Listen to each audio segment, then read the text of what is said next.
चलिए स्टार्ट करते हैं एक और नए टॉपिक का। इसके पहले के लेक्चर में लेक्चर नंबर 3 में हम शून्य ज्ञात करना सिखा चुके हैं। शून्य कैसे निकलती है, बहुपद दिया रहेगा और उसका शून्य ज्ञात करना सिखा दिए। अब देखेंगे बहुपद में कितनी संख्या होती है, बहुपद में शून्यों की संख्या कितनी होती है। तो नोट लिखेंगे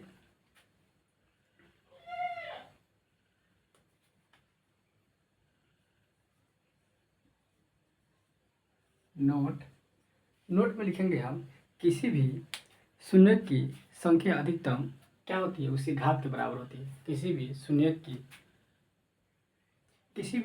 संख्या अधिकतम क्या होती है, बहुपद के घात के बराबर होती है। किसी भी शून्य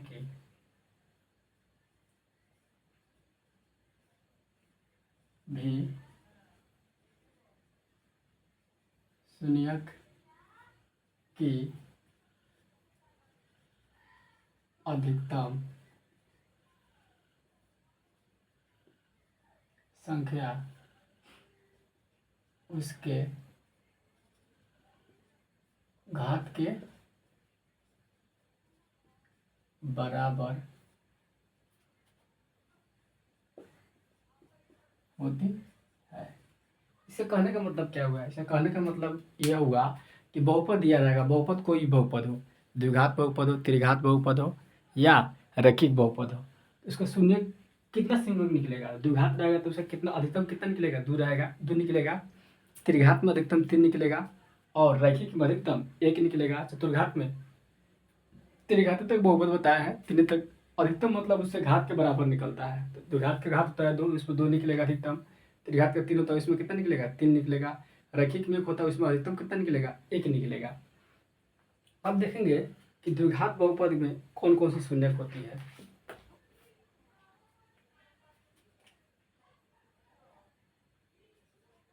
द्विघात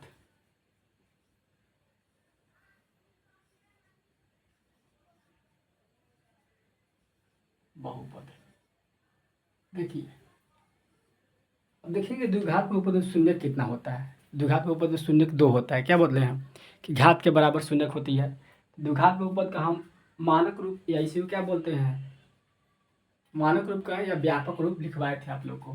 क्या होता है, a x square plus b x plus c. ये क्या होता है, द्विघात बहुपद का व्यापक है या मानक रूप का है। यही होता है क्या, द्विघात बहुपद का व्यापक या मानक रूप होता है। अब यहाँ शून्य 2 शून्य निकलती है। यहाँ से यहाँ शून्य कितना निकलेगी, यहाँ से 2 शून्य निकलेगी।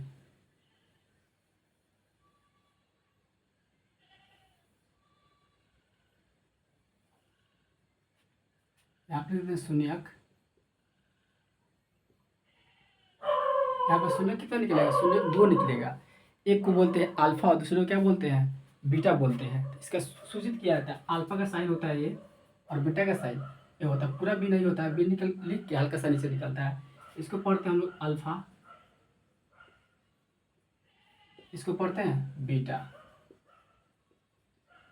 यही 2 शून्य निकलता है, अल्फा और बीटा। यहाँ से कुल 3 फॉर्मूला निकलते हैं जो एग्जाम में क्वेश्चन इससे बार बार बनते हैं।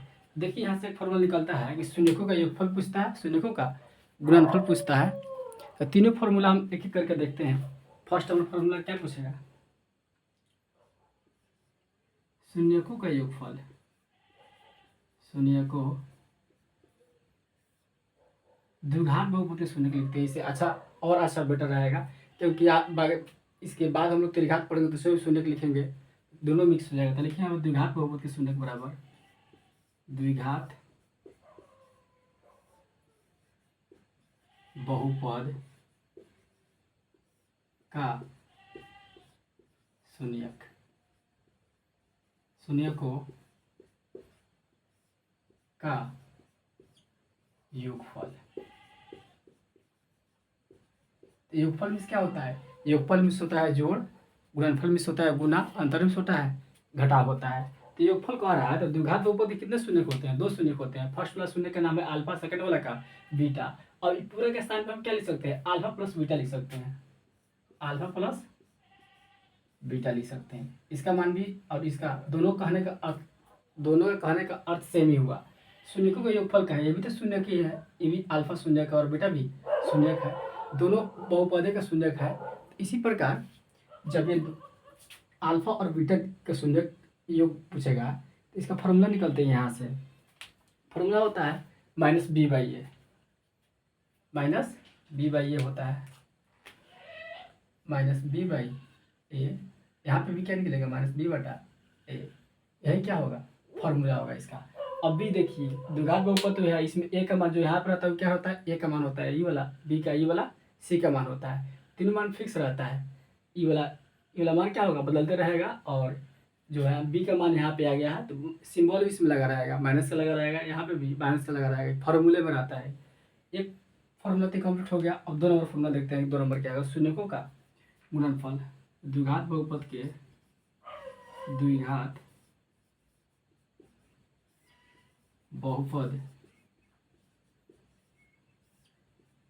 का शून्यकों का गुणनफल, शून्यकों का गुणनफल।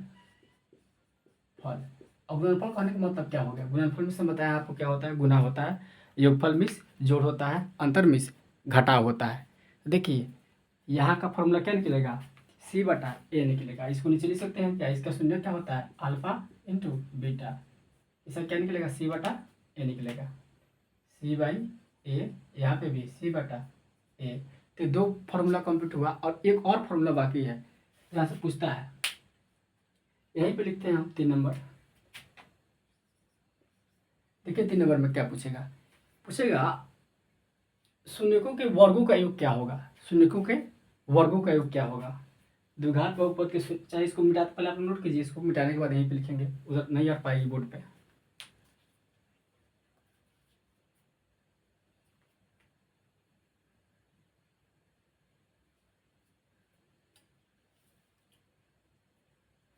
चलिए मिटाते हैं इसको, लिखते हैं यहाँ पे 3 नंबर फार्मूला।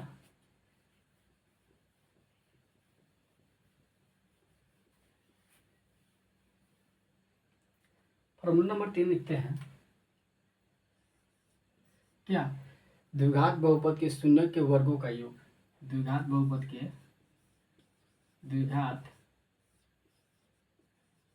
बहुपद के शून्यक को के वर्गों का योग,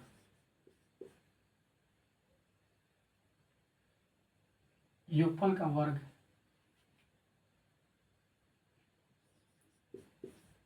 योगफल का वर्ग बराबर। अब देखिए वर्ग का मतलब क्या होता है, स्क्वायर होता है, घन का मतलब क्यूब होता है, वर्ग करने का मतलब हो गया अल्फा प्लस बीटा का जोड़ के उसे क्या करना है, स्क्वायर करना है। शून्य कहीं ना है दो को, तो नीचे क्या लिख सकते हैं हम, अल्फा प्लस बीटा इसका स्क्वायर।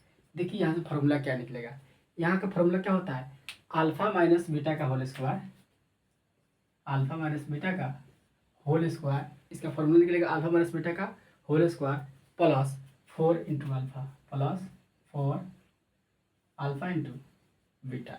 यही क्या निकलता है, यहाँ से फॉर्मूला निकलता है। यहाँ पर भी सेम लिख सकते हैं कि अल्फा माइनस बीटा का स्क्वायर अब प्लस 4 अल्फा इंटू बीटा, दोनों फार्मूला सेम है।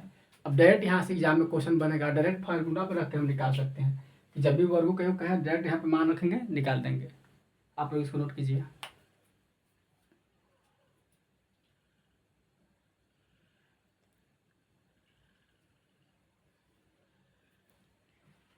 इसके आगे एक और फार्मूला देखते हैं हम, इसको मिटाते हैं। सही फार्मूला को हम क्वेश्चन में यूज करके भी दिखाएंगे आप लोग को कि कौन फार्मूला कहाँ पे यूज होगा। अभी आप लोग नोट करते चलिए लाइन बाय लाइन। देखिए 4 नंबर फार्मूला क्या पूछता है, 4 नंबर बहुपद डायरेक्ट दिया रहेगा और डायरेक्ट पूछ देगा क्या, कहेगा 1 बटा अल्फा प्लस 1 बटा बीटा का मान क्या होगा बराबर वाट क्या होगा। इसको हम लोग सॉल्व करके भी निकाल सकते हैं, लेकिन सॉल्व करने में एग्जाम में उतना समय नहीं रहता है ऑब्जेक्टिव का प्रश्न बनाने में।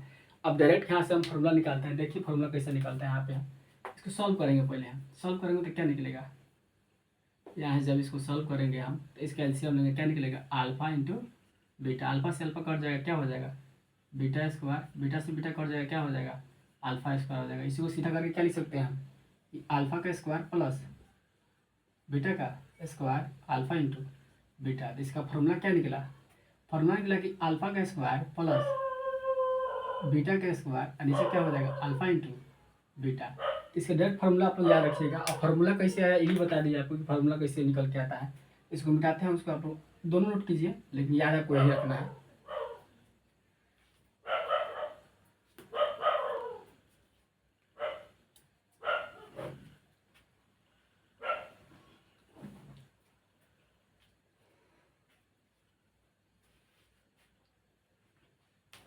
यहाँ तक कंप्लीट हो गया होगा, तो बढ़ते हैं आगे अब हम।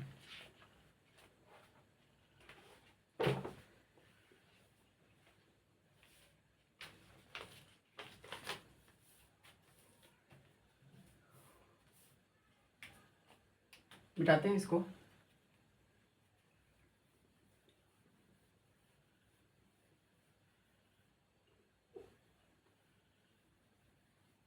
कि वीडियो ज़्यादा लंबा नहीं करते हैं, नहीं कर रहे हैं हम, मात्र 10 से 15 मिनट की वीडियो आप लोग की रहेगी, एक लेक्चर।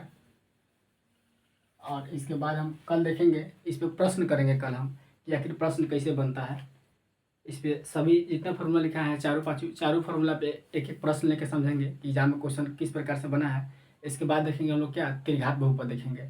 अगर आप इससे पहले के वीडियो नहीं देखे हैं तो जाइए, और चैनल में प्लेलिस्ट बना होगा, प्लेलिस्ट में line chapter by chapter playlist बना हुआ है। अभी एक चैप्टर 2 चैप्टर का वीडियो अपलोड किया जा रहा है। फर्स्ट चैप्टर लगभग अभी कंप्लीट नहीं हुआ है, 2-4 लेक्चर इसमें बाकी है। अभी सेकेंड चैप्टर में से अभी 3 लेक्चर अपलोड हो चुका है। आप लोग तीनों वीडियो को जाकर देखिए, उसके बाद आपको और ज़्यादा समझ में आएगी। चलिए यहीं पे क्लास को स्टॉप करते हैं।